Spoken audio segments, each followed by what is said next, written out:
la Bible est une chose, mais la comprendre en est une autre. Mieux comprendre la parole de Dieu est essentiel pour nous, en ce sens qu'elle nous permet de mieux saisir le message de Dieu pour nous. Mesdames et messieurs, bonsoir et merci de nous retrouver sur votre chaîne de référence Questions de Temps Télévision. Déjà, nous sommes rendus à cette nouvelle édition de votre émission Comprendre la parole. Merci pour votre fidélité, merci pour votre assiduité qui nous honore. Vous savez que vous êtes la grande partie de notre succès. Aujourd'hui, on revient avec une thématique encore très pertinente et qui sème beaucoup de polémiques dans le monde évangélique. Il s'agit bien sûr du parler en langue. Est-ce une ruse ou un don authentique? Alors, nous aurons sur ce plateau un homme de Dieu très consacré dans le sacerdoce royal qui viendra nous apporter une explication biblique. Mais avant, je vous propose de suivre quelques avis qui ont été recueillis dans la capitale politique Yaoundé.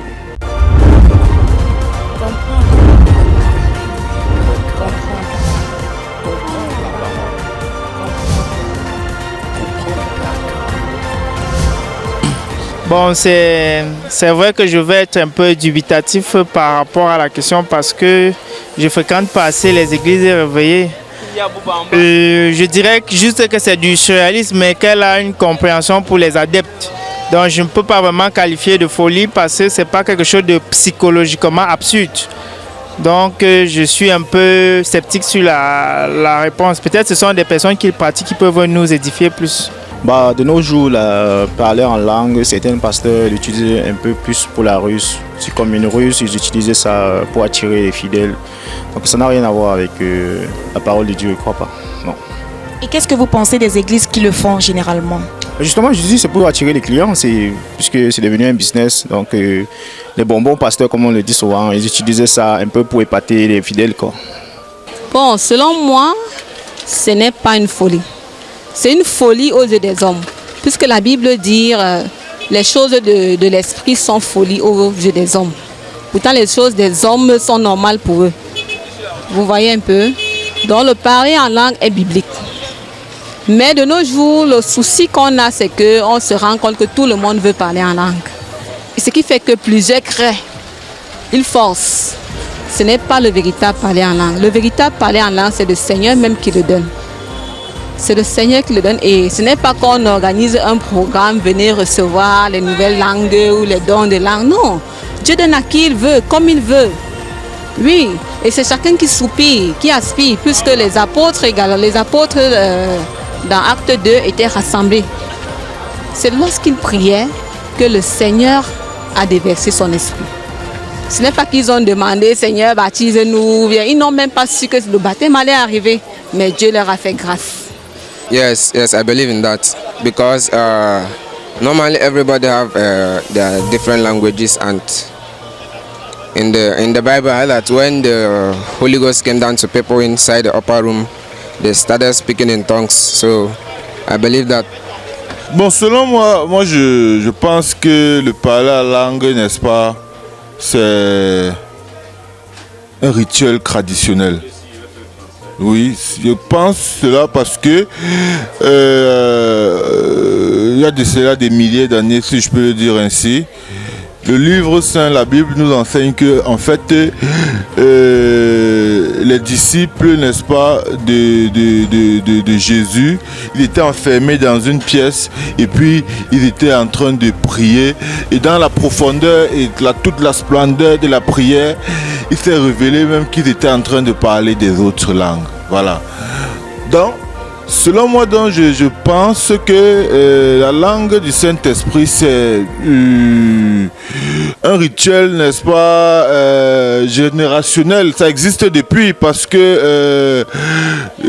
est écrit quelque part dans le livre saint que ceux qui croient, n'est-ce pas, en Dieu, ils parleront de nouvelles langues. Voilà, moi je me dis pas forcément que c'est le français ou bien l'anglais ou bien le chinois ou bien je sais pas trop quoi. Mais je pense que c'est une langue, n'est-ce pas, quasi métaphysique. Je pense que c'est une langue, n'est-ce pas, hors du commun, qui dépasse, n'est-ce pas, l'entendement, l'imagination et la perception des êtres humains terrestres mortels. Alors c'est ce que je pense. Alors on revient sur ce plateau avec à ma droite l'homme de Dieu, l'apôtre Tandier Siloé. Bonjour apôtre. Bonjour madame la journaliste. J'espère que vous allez super bien. Par la grâce de Dieu, nous allons bien. Alors si on entrait dans nos échanges en profondeur, c'est quoi le parler en langue? Est-ce que c'est quelque chose d'inspiré, qui a été inspiré par Dieu? Ok, je vous remercie d'abord de m'avoir invité. Merci. Oui, pour entrer dans le vif du sujet, lorsqu'on parle du don du parler en langue, c'est un don controversé dans l'église et c'est normal parce que tout ce qui est spirituel est difficile à comprendre et pas des profanes. Il faut des personnes qui sont bien enseignées en ce qui concerne la théologie et il faut des personnes qui ont étudié la Bible en profondeur. Donc des simples chrétiens ne peuvent pas comprendre certaines questions. C'est pourquoi certaines questions relèvent exclusivement de la grâce que Dieu dépose aussi dans la vie de ses appelés, qui peut être le clergé ou bien le corps pastoral, qui sont à même de répondre. Donc pour revenir à la question du parler en langue, le parler en langue, si on va le définir de manière générale, est un don spirituel et surnaturel que Dieu accorde aux chrétiens nés de nouveau, c'est-à-dire qui sont dans l'alliance avec lui, pour parvenir à parler et comprendre des langages intelligibles et inintelligibles. Donc plusieurs personnes pensent que le parler en langue se résume seulement à la compréhension et à l'interprétation des langages intelligibles. Et je le dis ici que le parler en langue, c'est ce don qui nous permet à la fois de parler les langages intelligible et inintelligible de manière surnaturelle. Alors on peut voir dans le livre de Marc 16, je crois au verset 17, oui, que voici les signes qui accompagneront ceux qui auront cru. Oui. Vous imposerez les mains aux malades, les malades seront guéris. Et ce qui attire notre attention de Dieu, c'est que nous parlerons de nouvelles langues.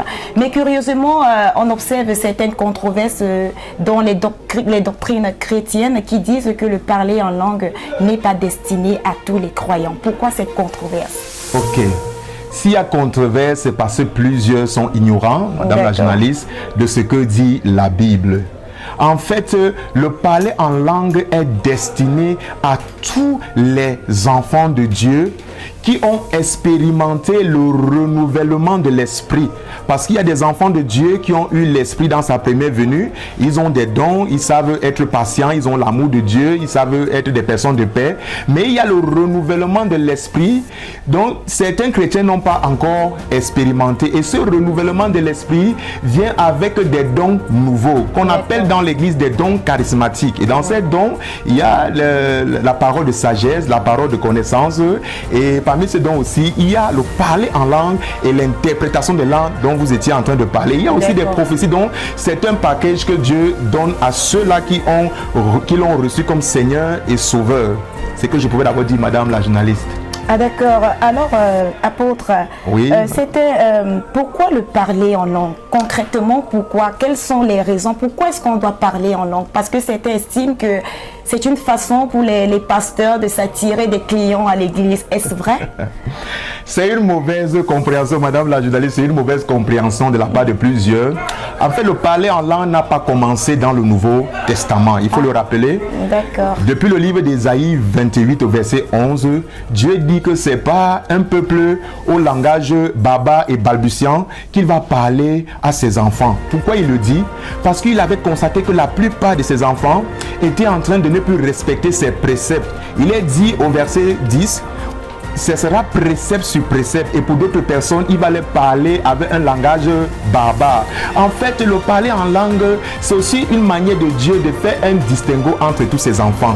Pour dire qu'il y a certains enfants qui lui sont fidèles, il y a certains enfants qui ne lui sont pas fidèles. Et ceux qui sont fidèles, c'est ceux-là qui sont réellement nés de nouveau, qui sont dans l'alliance avec lui et qui marchent dans l'obéissance de ses commandements. À ceux-là, il les a fait une promesse. On esprit dans ces deux formes. Dans la première forme qu'on appelle le fruit de l'esprit de Galates 5:22, et dans la deuxième forme comme le renouvellement de l'esprit. Et dans la deuxième forme, le renouvellement de l'esprit, on peut voir cela dans Actes chapitre 2, où ils étaient tous ensemble et Dieu les a baptisés. Donc c'est là même que l'église, on peut dire l'église a véritablement commencé, parce qu'on ne peut pas être témoin de Jésus-Christ si on n'a pas des dons charismatiques qui peuvent attester de ce que nous sommes enfants de Dieu. Et l'un de ces dons charismatiques, il y a le parler en langue et l'interprétation des langues. Donc madame la journaliste, c'est ce que je pouvais d'abord dire. Y a-t-il des avantages liés à l'exercice de ce don? Oui, il y a une panoplie d'avantages liés à ce don, parce que le parler en langue nous permet de communiquer, c'est-à-dire dialoguer avec Dieu constamment. Vous voyez, il y a des personnes qui vous disent: homme de Dieu, je n'arrive pas à entendre la voix de Dieu, je n'arrive pas à causer. C'est juste parce que ils n'ont pas encore reçu cette grâce c'est-à-dire que du parler en langue. Lorsque tu as reçu ce don de parler en langue, alors tu vas voir que ça vient également avec l'interprétation. Votre question, vous pouvez me rappeler s'il vous plaît? Oui, des avantages liés à l'exercice de ce don. D'accord, les avantages liés à l'exercice du don, je disais tantôt que ça te permet de communiquer, de dialoguer avec Dieu permanemment. Et lorsque tu vas causer avec Dieu, celui qui est à côté de toi, lui, ne va pas comprendre ce que tu es en train de dire. Parce que là, c'est une communication entre l'homme et son Dieu. Et tu vas te mettre à dire des choses de manière inintelligible. Et celui qui t'entend va croire que tu es baba. Celui qui t'entend va croire que peut-être c'est de la sorcellerie que tu es en train de faire. Or, tu es en train de parler avec ton Dieu, tu es en train d'échanger. Et lorsque Dieu va te parler, il va te donner un message pour toi. Et il peut aussi te donner un message pour d'autres personnes qui sont dans une assemblée chrétienne. Donc c'est ça. Et le parler en langue aussi, un autre aspect, c'est que ça permet à une personne qui est chrétienne, véritablement, de construire et de bâtir son homme intérieur, c'est-à-dire son esprit. Plus tu parles en langue, plus tu parles. Mais ce genre de parler en langue, il ne se fait pas dans l'église, mais il se fait peut-être à la maison. Donc le parler en langue a aussi cette capacité de donner la puissance, de donner le tonus spirituel aux prières que nous sommes en train de faire. C'est pour ça que vous allez voir dans les communautés chrétiennes, surtout pentecôtistes, des personnes en train de commencer à prier et directement ils se mettent à prier en d'autres langues qui sont des langues inaudibles. Et beaucoup de personnes n'ont pas encore expérimenté cette grâce, et je crois que au travers de cette émission, Dieu va leur permettre aussi d'expérimenter cette grâce et ce don, madame. Amen.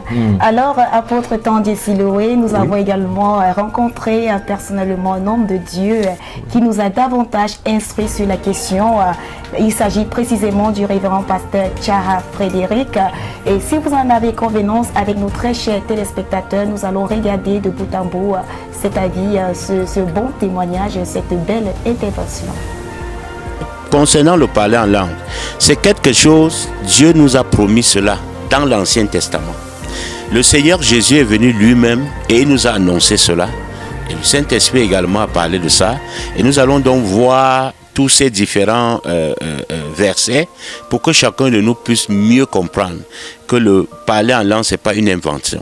Le parler en langue, déjà, il y a deux expériences. Il y a deux expériences. Ça veut dire, chaque chrétien, chaque croyant a deux expériences avec le Saint-Esprit. La première expérience et la deuxième. La première expérience, c'est quand vous naissez de nouveau. Quand vous naissez de nouveau, c'est la première expérience. Vous recevez le Saint-Esprit en vous. Parce que cette préposition est importante, c'est pourquoi j'insiste là-dessus. Et la Bible doit tout à l'heure nous prouver tout cela. Vous recevez le Saint-Esprit en vous, à la nouvelle naissance. Parce que Dieu dit que j'ôterai de votre corps le cœur de pierre.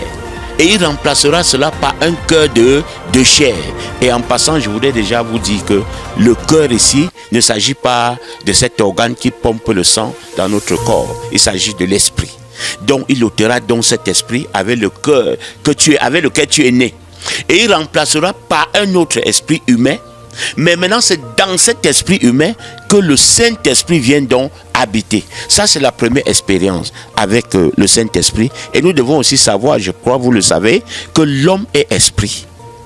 Il a une âme. Et il habite donc dans ce corps. Parce que toi que je vois là, ce n'est pas le vrai toi. Le vrai toi est à l'intérieur de toi. Le vrai toi est esprit. Alors quand Dieu dit, j'ôterai de votre corps, donc de ce corps-ci là, il ôterait donc l'esprit humain avec lequel vous êtes né et il remplacera cela par un autre esprit humain. Et c'est dans ce nouveau esprit humain que le Saint-Esprit donc vient habiter. Alors une fois de plus, de retour sur ce plateau, on a suivi cette belle intervention du révérend pasteur Tchaha Frédéric. Alors, apôtre Tandier, nous avons une petite difficulté. On aimerait vraiment savoir s'il est vrai que le parler en langue est l'une des manifestations du baptême dans le du Saint-Esprit que nous recevons juste après notre conversion. Pourquoi certaines personnes, certains chrétiens nés de nouveau ne parviennent pas toujours à manifester ce don? Ok, madame, je vais d'abord saluer l'homme de Dieu qui a intervenu par rapport au parler en langue, le saluer et bénir également son ministère. Pour revenir dans votre question, pourquoi certains chrétiens qui sont nés de nouveau ne parviennent pas à le parler en langue? C'est un peu contradictoire parce que le parler en langue est aussi comme l'un des premiers signes. Je n'ai pas dit le premier signe, mais je dis l'un des premiers signes qui atteste qu'une personne réellement dans l'alliance avec Jésus, né de nouveau, qu'il est un véritable chrétien. Donc le parler en langue est un signe qui atteste qu'il est véritablement chrétien. C'est comme les autres dons charismatiques qu'il peut avoir. Donc pour revenir sur votre chrétien, sur votre question, autant pour moi, pour savoir pourquoi certains chrétiens nés de nouveau n'expérimentent pas cela. Je vais citer première chose, l'incrédulité. Parce que madame, il y a des personnes incrédules, c'est-à-dire ils doutent de cette chose. Ils ne croient pas à cette chose. C'est pourquoi dans le Seigneur, si tu ne crois pas à une chose, tu ne peux pas recevoir cette chose, tu ne peux pas expérimenter cette chose. Il y a des personnes même qui sont foncièrement dans leur esprit contre cela. Ça les énerve d'entendre les autres parler en langue. C'est pour cela qu'ils ne peuvent pas expérimenter cette grâce. Il y a aussi des personnes qui sont juste ignorantes. Il y a des personnes ignorantes et ils ont besoin d'être édifiés. Mais surtout, il y a aussi le travail de certains hommes de Dieu qui n'ont pas expérimenté le parler en langue, qui dans leur communauté sont en train d'inculquer à leurs chrétiens que ce parler en langue qui est parlé par d'autres communautés, c'est un faux parler en langue. Et c'est pour cela que ça crée beaucoup de polémiques dans la vie de beaucoup de chrétiens et c'est pour cela qu'ils n'expérimentent pas ce don. Or, ce don a été donné à toute l'église. Donc, il y a des églises qui ne vont jamais expérimenter ce don. Nous sommes désolés pour eux, mais il y a des églises qui expérimentent déjà ce don depuis, madame. Donc, c'est ce que je pouvais d'abord vous dire. Comment discerner le vrai parler en langue du faux? Du faux. Voilà, la Bible dit dans Romains chapitre 8 au verset 16 que l'Esprit nous atteste, nous rend ministère que nous sommes enfants de Dieu. Donc, lorsque un autre enfant de Dieu se met à parler en langue, tu ressens dans ton esprit, tu as une attestation que c'est un véritable enfant de Dieu et que c'est le parler en langue qu'il est en train de faire. Autre chose encore que tu peux constater, lorsqu'une personne parle véritablement en langue, tu vas te sentir connecté à son parler en langue. Et ça va aussi te pousser à vouloir aussi parler, à répondre à son parler en langue. Donc c'est ce qu'on peut dire de manière aussi empirique et de manière aussi biblique. De manière générale, madame la journaliste. Alors on retient que ce sont des choses spirituelles et c'est spirituellement qu'on les juge. Et c'est vrai. Alors nous revenons dans un passage biblique qui attire notre convoitise, précisément dans le livre de 1 Corinthiens 14 au verset 18 à 19, il est écrit: je rends grâce à Dieu de ce que je parle en langue plus que vous tous, mais dans l'église, j'aime mieux dire 5 paroles avec mon intelligence afin d'instruire les autres que 10 000 paroles en langue. Homme de Dieu, est-ce que l'apôtre Paul ne serait pas en train de dénoncer l'impertinence du parler en langue dans l'exercice de la foi? Je dirais déjà non. L'apôtre Paul est juste en train de nous faire comprendre quelque chose. Il est malséant de le parler en langue à tort et à travers dans une communauté chrétienne. Pourquoi? Parce que la communauté chrétienne est censée recevoir plusieurs personnes. Et des personnes qui arrivent nouvellement à l'église, si on se met à parler en langue à tout bout de champ, ils vont se dire ça peut être de la sorcellerie parce qu'ils ne comprennent pas ce qui est en train de se passer. Ils n'ont jamais expérimenté cela et ils ne sont même pas enseignés sur le parler en langue.